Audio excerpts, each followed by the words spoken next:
오늘 우리가 함께 볼 하나님의 말씀은 예레미야 30장입니다.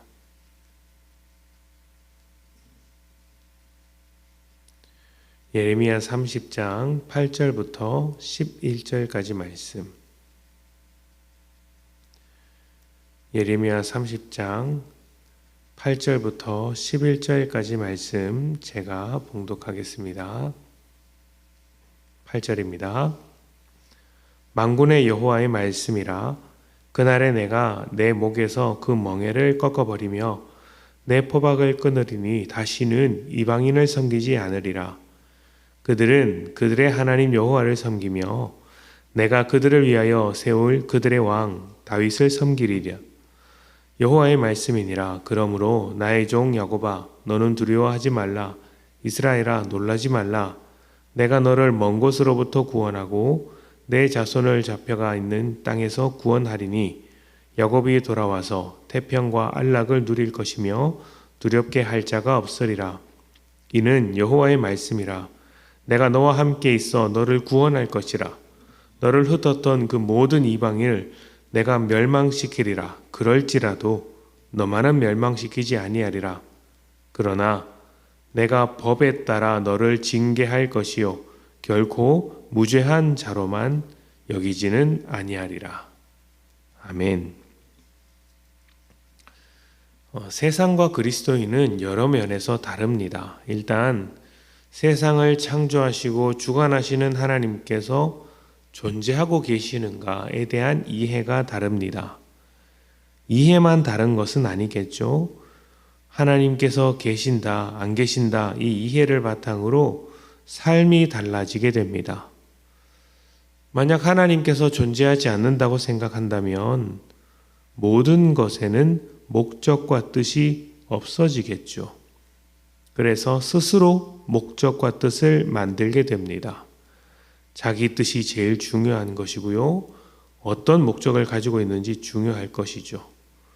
반면 하나님이 존재하신다면 하나님의 목적과 뜻이 내 뜻보다 중요해집니다.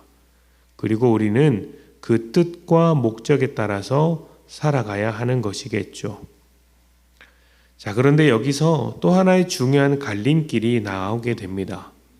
하나님이 존재하시고 하나님의 목적과 뜻대로 살아가는 것이 중요하다고 할 때 과연 그 하나님은 어떤 하나님이냐 하는 것입니다.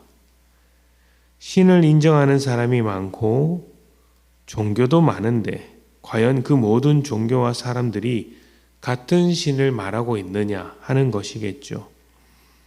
그리스도인은 하나님만이 유일한 신이며 독생자 예수를 하나님과 동등된 분으로 고백합니다.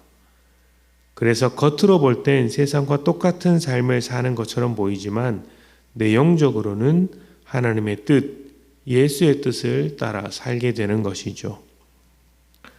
또 다른 점이 있다면 고난과 절망과 죽음에 대한 이해일 것입니다.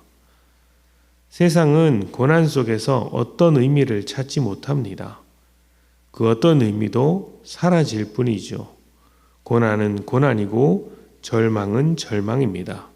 특히 죽음은 인생을 허무하게 만드는 힘이 있습니다.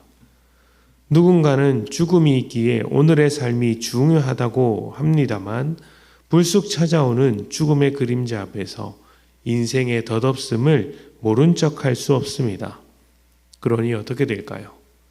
지금 당장 힘들지 않는 것이 최고의 삶입니다. 앞으로는 어떻게 될지 모르니 지금만큼은 편하게 살자는 것이죠. 이러한 이야기들이 좀 극단적인 이야기들일지 모르겠지만 하나님을 아는 자와 모르는 자, 하나님과 함께 살아가는 자와 그렇지 못한 사람이 어떻게 차이가 나는지를 확실하게 보여드리기 위해서 좀 극단적으로 설명을 드렸습니다. 오늘 말씀은 하나님과 함께 살아가야 할 이스라엘이 죄로 망하게 된 사건, 그러한 사건 가운데 소망을 주시는, 여전히 함께 하시는 하나님께서 소망을 주시는 말씀입니다. 나라가 망하고 남아있는 것이 없다면 누구나 절망을 하게 되죠. 그러나 그 속에서 찾을 수 있는 소망이라는 것은 여전히 자신의 계획과 뜻을 따라 우리의 절망적인 상황도 선하게 바꾸어 내실 수 있는 하나님이라는 것입니다. 성경은 우리에게 찾아오는 고난이 사라질 것이라고 말하지 않습니다. 오히려 반대죠. 우리가 하나님 앞에 설 때까지 우리 삶 속의 고난은 지속될 것이라고 말합니다. 하나님과 함께 걷고 있었던 광야도 목마름이 있었고 배고픔이 있었고 적군이 쳐들어왔으며 때로는 불뱀이 찾아오기도 했습니다. 또 하나님과 함께 들어간 가나안 땅에는 싸워야 할 적군이 있었죠. 나라가 세워진 뒤에도 나라 안팎으로 항상 문제가 생겼습니다. 쉼없이 찾아오는 고난은 우리 인생에 멈추지 않는다고, 계속될 것이라고 솔직하게 이야기를 해줍니다. 계속해서 찾아오는 고난 속에서 만약 하나님이 없다면 우리의 삶은 어떻게 될까요? 절망뿐이겠죠. 그러나 우리는 그 속에서 하나님의 뜻과 계획을 발견해낼 수 있는 사람들입니다. 오늘 이 고난이, 이 절망이 끝이 아니라는 것을 알고 있죠.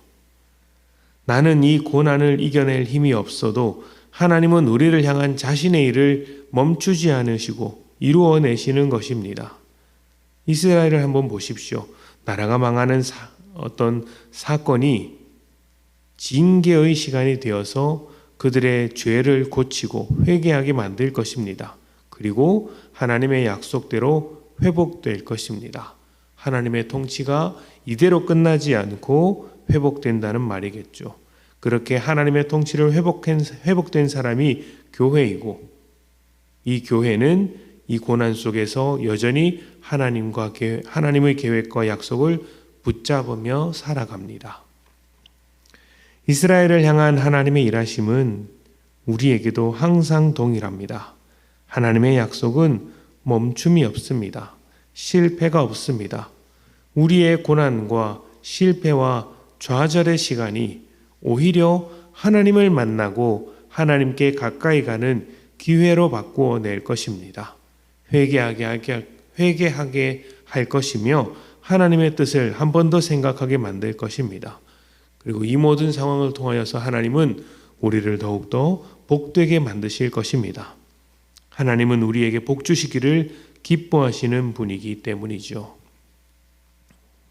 우리를 향한 하나님의 변함없는 일하심을 신뢰하십시오. 그리고 여러분의 삶에 힘든 순간이 찾아왔을 때, 고난의 시간이 찾아왔을 때 우리를 고쳐내실 것이고 우리를 변화시켜내실 것이며 자신의 계획에 동참시켜서 자신의 뜻을 이루실 하나님의 선하심, 하나님의 일하심을 바라보십시오. 그렇게 될 때 하나님의 일하심이, 그 은혜가 여러분의 삶을 채울 것입니다. 고난을 이기며 주님께 더 나아가는 복된 성도님들이 되시기를 축복합니다. 우리 이 시간 함께 기도하도록 하겠습니다.